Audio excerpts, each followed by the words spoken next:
Hello everyone. आज की इस वीडियो में हम न्यूमेरिकल डिस्कस करेंगे। पिछले वीडियो में हम 2.16 तक के न्यूमेरिकल्स जो थे वो डिस्कस कर चुके हैं। आज के वीडियो में हम 2.17 न्यूमेरिकल की बात कर रहे हैं। क्लास +2 यूनिट 1 इलेक्ट्रोस्टैटिक्स का second chapter electrostatic potential and capacitance, जो कि थ्योरी में कंप्लीट हो चुका है। अब हम इसकी कुछ न्यूमेरिकल वीडियोस डाल रहे हैं। ये न्यूमेरिकल वीडियोस का 6th पार्ट है। आगे के पार्ट हो सकता है बच्चे अगर रिक्वायर करेंगे, अगर बच्चों की कोई कमेंट बॉक्स में अगर स्टूडेंट्स लोग डालते हैं तो डेफिनेटली मैं आगे की वीडियोस भी प्रोवाइड करवाऊंगा। अदरवाइज जो नेक्स्ट चैप्टर है हमारा 3rd चैप्टर, जल्दी मैं उसकी वीडियोस जो कि कुछ ऑलरेडी बनी हुई है मेरे पास पहले से, तो उन वीडियोस को बच्चों के साथ शेयर करूंगा। तो आप घर पे रहें और पढ़ते रहें। तो हम बात करते हैं क्वेश्चन नंबर 17 की। एनसीईआरटी की बुक अगर आपके पास है that is more better, otherwise मैं स्टेटमेंट बोल रहा हूँ। A long charged cylinder of linear charge density lambda. एक सिलेंडर आपको दिया हुआ है लॉन्ग, मान लीजिए कुछ लाइक दिस, जिसके ऊपर जो लीनियर चार्ज डेंसिटी है। देखिए जब भी हम किसी सिलेंडर की बात करते हैं, स्पेशली लॉन्ग सिलेंडर की जब हम बात करते हैं, जब इन्होंने वर्ड यूज किया है लॉन्ग, तो लॉन्ग सिलेंडर में ये जो एज है, इन एज इफेक्ट्स को नेग्लेक्ट कर दिया जाता है। एज इफेक्ट्स जब नेग्लेक्ट हो जाते हैं तो ये हमारे पास एक लीनियर चार्ज की तरह बिहेव करता है, जिसमें हम लीनियर चार्ज डेंसिटी लैम्डा की बात करते हैं। इसकी वजह से इलेक्ट्रिक फील्ड हम ऑलरेडी कैलकुलेट कर चुके हैं गॉस थ्योरम की एप्लीकेशंस में। किसी भी डिस्टेंस d के ऊपर, इस लीनियर चार्ज से d डिस्टेंस पर जो इलेक्ट्रिक फील्ड होता है वो लैम्डा की टर्म्स में होता है, λ/2πε0 d ये डिस्टेंस है। आज के इस क्वेश्चन में, क्वेश्चन नंबर 17 में हमें फाइंड आउट करना है what is the electric field in the sorry, एक और सिलेंडर भी दिया हुआ है। ये जो सिलेंडर है इसके चारों तरफ one more cylinder is there like this. अब ये बोल रहे हैं कि इन दोनों के बीच में किसी पर्टिकुलर डिस्टेंस d पर कितना इलेक्ट्रिक फील्ड होगा। तो डियर स्टूडेंट्स, ये दोनों सिचुएशन सेम ही है। ये भी गॉस लॉ की एप्लीकेशन है। जिस पॉइंट पर आपको इलेक्ट्रिक फील्ड फाइंड आउट करना है, इस पॉइंट के ऊपर अगर मैं गॉसियन सरफेस बनाना चाहूं तो वो गॉसियन सरफेस भी क्या होगा, एक सिलेंड्रिकल सरफेस होगा। और जब आप इस सिलेंडर से फ्लक्स कैलकुलेट करेंगे और उस फ्लक्स को जब हम Q/ε0 के बराबर रखेंगे, जैसा कि हमने इस टॉपिक में किया था, इसलिए मैं इसे दोबारा नहीं करवा रहा हूं। ये डेरिवेशन हम ऑलरेडी कर चुके हैं, सेम डेरिवेशन इसके लिए है। यानी जब आप E.ds करके फ्लक्स कैलकुलेट करेंगे इस फेज से और इस कर्व फेज से, और फिर उसे Q/ε0 के बराबर रखेंगे, तो हमें इलेक्ट्रिक फील्ड जो है वो सेम यही मिल जाएगा। तो इस क्वेश्चन का आंसर वही है जो कि हमारा लीनियर चार्ज के केस में है, क्योंकि यहाँ भी हमें लीनियर चार्ज डेंसिटी गिवन है। जब भी लॉन्ग सिलेंडर की बात करते हैं तो जो डिस्ट्रीब्यूशन है that will be considered as linear charge distribution. चलिए, ये था हमारा क्वेश्चन नंबर 17। बात करते हैं क्वेश्चन नंबर 18 की। इन ए हाइड्रोजन एटम, किसी हाइड्रोजन एटम में इलेक्ट्रॉन और प्रोटॉन जो हैं उनके बीच का डिस्टेंस 0.53 एंगस्ट्रॉम दिया हुआ है। मान लीजिए कोई हाइड्रोजन एटम है, हाइड्रोजन एटम में एक प्रोटॉन और एक इलेक्ट्रॉन होता है, फाइन। इन दोनों के बीच का जो डिस्टेंस है d, वो हमें दिया हुआ है 0.53 एंगस्ट्रॉम। Okay fine. 3 पार्ट हैं इस न्यूमेरिकल के। फर्स्ट पार्ट ये पूछ रहा है estimate the potential energy of the system in electron volts. इस सिस्टम की पोटेंशियल एनर्जी निकालिए। देखिए दो चार्ज हैं, ये आप Q1 मान लीजिए, ये आप Q2 मान लीजिए। पोटेंशियल एनर्जी का फार्मूला होता है KQ1 Q2 divided by distance. तो पुट कर दीजिए K 9 × 10⁻⁹। Q1 Q2 proton electron दोनों का चार्ज बराबर होता है, तो 1.6 × 1.6 × 10⁻38, -19 को 2 बार लिया तो -38। इलेक्ट्रॉन का चार्ज नेगेटिव है इसलिए आगे नेगेटिव आ जाएगा, तो पोटेंशियल एनर्जी हमें नेगेटिव में मिलेगी। 0.53 एंगस्ट्रॉम है, एंगस्ट्रॉम को 10⁻⁻10 में लिखिए, ऐसा यूनिट में आ गया तो इतने जूल आपके पोटेंशियल एनर्जी होगी। तो ये पोटेंशियल एनर्जी के लिए आप इसे सोल्व कर लेंगे। सेकंड पार्ट में दिया हुआ है what is the maximum work required to free the electron given that its kinetic energy in the orbit is half the magnitude of potential energy. जो काइनेटिक एनर्जी है वो मैग्नीट्यूड में पोटेंशियल एनर्जी का half है, ये दिया हुआ है। यानी ये जो इलेक्ट्रॉन है ये रिवॉल्व कर रहा है। इसकी दो टाइप की एनर्जी होती है, एक तो ड्यू टू रिवोल्यूशन इसकी काइनेटिक एनर्जी है, और दूसरी इसकी पोटेंशियल एनर्जी है फोर्स ऑफ अट्रैक्शन की वजह से। तो इन दोनों एनर्जी को जब हम ऐड कर देते हैं तो हमें मिल जाती है टोटल एनर्जी। तो देखिए, अगर हम बात करें टोटल एनर्जी की, तो टोटल एनर्जी होगी potential energy plus kinetic energy. Potential energy का जो भी यहां से आंसर आया, चलिए मैं इसे U मान लेता हूं, जो भी आंसर आया आपने कैलकुलेट कर लिया होगा, तो ये आपके पास आ जाएगा U। और काइनेटिक एनर्जी कितनी है? U/2, that is okay. और पोटेंशियल एनर्जी हमारे पास नेगेटिव में रहेगी और काइनेटिक एनर्जी पॉजिटिव में रहेगी। तो जब आप इसे जोड़ेंगे you will get this answer -U/2।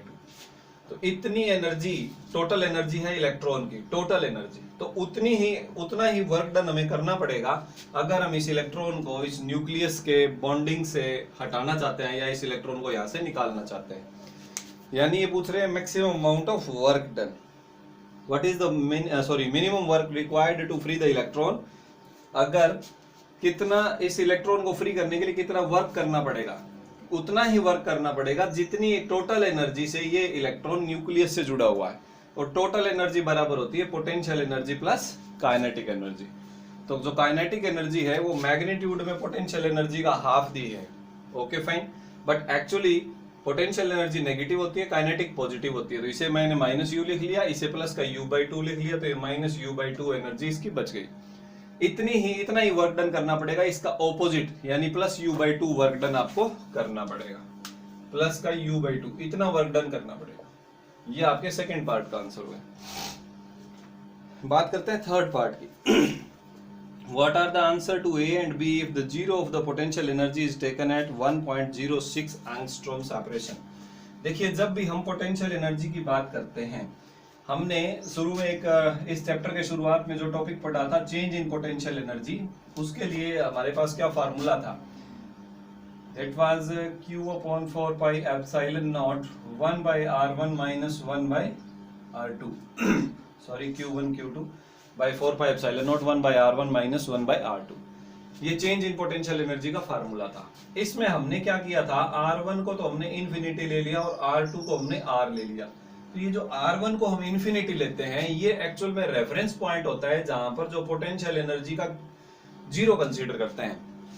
तो अब ये बोल रहे हैं कि अगर आप पोटेंशियल एनर्जी का जीरो यानी रेफरेंस पोटेंशियल एनर्जी जो है वो इनफाइनाइट पर ना लेके कोई फाइनाइट डिस्टेंस ले लें, यानी इन्होंने R1 को 1.06 एंगस्ट्रॉम दे रखा है, तो ठीक है, कोई प्रॉब्लम वाली केस नहीं है। R1 आपको दिया हुआ है और R2 भी आपको पता है, ये हाइड्रोजन एटम के लिए है। तो R2 आपके पास है 0.53 एंगस्ट्रॉम और R1 है आपके पास 1.06 एंगस्ट्रॉम। तो R1 की जगह आप ये पुट कर दें, R2 की जगह आप पुट कर दें 0.53 एंगस्ट्रॉम, तो you will get your answer. तो आपके पास जो पोटेंशियल एनर्जी का आंसर है वो चेंज हो जाएगा। एंड पोटेंशियल एनर्जी का अगर आंसर चेंज हो जाएगा then this answer will change. Potential energy plus kinetic energy आप करके कैलकुलेट करेंगे तो टोटल वर्क डन आपको मिल जाएगा। चलिए, ये बात थी हमारे पास हाइड्रोजन एटम के केस की। अब बात करते हैं हम question number 19, numerical 19। Question number 19 हमारा है, if one of two electrons of A hydrogen molecule is removed. देखिए, ये हाइड्रोजन मॉलिक्यूल की बात कर रहे हैं, H2 मॉलिक्यूल। H2 मॉलिक्यूल में हमारे पास 2 इलेक्ट्रॉन होते हैं। ये कह रहे हैं इसमें से एक निकाल दीजिए। अगर एक इलेक्ट्रॉन निकाल दिया तो हमारे पास H2 प्लस आयन बन गया। चलिए, we get a hydrogen ion, okay? In the ground state of hydrogen ion the two protons are separated by roughly 1.5 angstrom। अब इसमें 2 प्रोटॉन और 1 इलेक्ट्रॉन बच गए। H2 में 2 प्रोटॉन 2 इलेक्ट्रॉन होते हैं, 1 इलेक्ट्रॉन निकाल दिया तो हमारे पास बचे 2 प्रोटॉन और 1 इलेक्ट्रॉन। अब ये कह रहे हैं कि प्रोटॉन और प्रोटॉन के बीच का जो डिस्टेंस है वो 1.5 एंगस्ट्रॉम है। प्रोटॉन प्रोटॉन के बीच का डिस्टेंस 1.5 एंगस्ट्रॉम है और इलेक्ट्रॉन जो है वो दोनों से रफली, प्रोटॉन और इलेक्ट्रॉन के बीच का जो रफ डिस्टेंस है वो 1 एंगस्ट्रॉम है दोनों प्रोटॉन से। ठीक है जी। अब ये पूछ रहे हैं determine the potential energy of the system. System की पोटेंशियल एनर्जी निकालिए। बड़ा ही सिंपल है, यहाँ पर 3 चार्जेस दिए हुए हैं, यानी मल्टीपल चार्ज सिस्टम की पोटेंशियल एनर्जी की बात हो रही है। 3 चार्जेस की पोटेंशियल एनर्जी हम ऑलरेडी डिस्कस कर चुके हैं, KQ1 Q2 divided by R12 plus KQ1 Q3 divided by R13 plus KQ2 Q3 divided by R23। ये फार्मूला हम potential energy due to multiple charge system का जो वीडियो है वहां हम ऑलरेडी डिस्कस कर चुके हैं। तो Q1 और Q2 आप प्रोटॉन मान लीजिए, Q3 जो है आप इलेक्ट्रॉन मान लीजिए। तो ये केस आपका ऑलरेडी हो चुका है, तो K जो है उसे कॉमन ले लिया। Q1 Q2 दोनों प्रोटॉन्स हैं।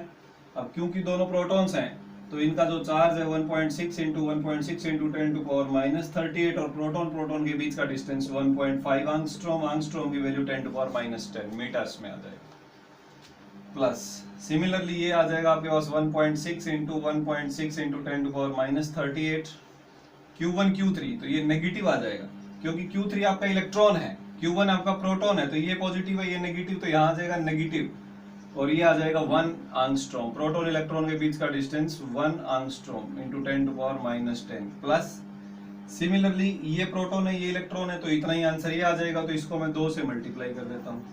फाइन, अब आप इसे सोल्व कर लीजिए। देखिए ये आपके पास कॉमन आ जाएगा, ये पूरा फैक्टर यहाँ से कॉमन आ जाएगा। तो यहाँ बचा k into 1.6 into 1.6 into 10⁻38 divided by 10⁻10, ये भी कॉमन आ गया। यहाँ ऊपर बचा 1 नीचे 1.5 यानी 1/3/2, ये नीचे वाला 2 ऊपर ले गए 2/3 माइनस यहाँ बचा 2। That's it. अब इसका एलसीएम लेके सोल्व कर लीजिए, आपको पोटेंशियल एनर्जी का आंसर मिल जाएगा। तो काफी इजी है ये क्वेश्चन। अब इसके बाद हम बात करते हैं क्वेश्चन नंबर 2.20 की, यानी क्वेश्चन नंबर 20 की। आई होप इसे अब आप सोल्व कर लेंगे। क्वेश्चन 20 है, two charged conducting spheres of radii A and B are connected to each other by wire. देखिए 2 सफियर है, एक आपके पास सफियर है जिसका रेडियस ए है, एक सफियर है जिसका रेडियस बी है, और दोनों चार्ज्ड हैं। ओके, और दोनों को इन्होंने एक वायर से जोड़ रखा है। अगर ये कंडक्टिंग वायर से जोड़ रखा है इन्होंने, तो क्या होगा? नंबर एक बात, इस टाइम जब ये नहीं जुड़ा हुआ तो इन दोनों का पोटेंशियल अलग अलग है। इसका पोटेंशियल है k into charge divided by radius a, इसका पोटेंशियल है k into charge divided by radius b। जैसे ही हम कंडक्टिंग वायर से जोड़ेंगे तो हायर पोटेंशियल से लोअर पोटेंशियल की तरफ चार्ज फ्लो होने लगेगा, और वो तब तक फ्लो होता रहेगा जब तक कि दोनों का पोटेंशियल बराबर ना हो जाए। पहली बात तो ये है कि दोनों का पोटेंशियल बराबर होगा क्योंकि हमने इसे जोड़ रखा है। ठीक है जी। अब आगे बोल रहे हैं what is the ratio of electric field at the surfaces of the two spheres. इन दोनों सफियर के सरफेस पर जो इलेक्ट्रिक फील्ड है उसका रेशियो बताना है। ठीक है जी, बता देंगे। रेशियो बताइए। Use the result obtained to explain why charge density on sharp points. Okay fine. चलिए पहले हम इलेक्ट्रिक फील्ड की बात करते हैं। इलेक्ट्रिक फील्ड कैलकुलेट करना है। यहाँ पर कितना फील्ड होगा, पहले बार इसे ए वाला मान लेते हैं सफियर, तो ई ए कितना होगा, k into charge on A divided by radius का स्क्वायर, KQ/R² हमारे पास इलेक्ट्रिक फील्ड का फार्मूला होता है। इसी प्रकार ई बी कितना होगा, k into charge on B divided by radius का स्क्वायर। ये दोनों का फील्ड है। फील्ड का रेशो पूछा है तो डिवाइड कर दीजिए, k से k कैंसिल हो जाएगा,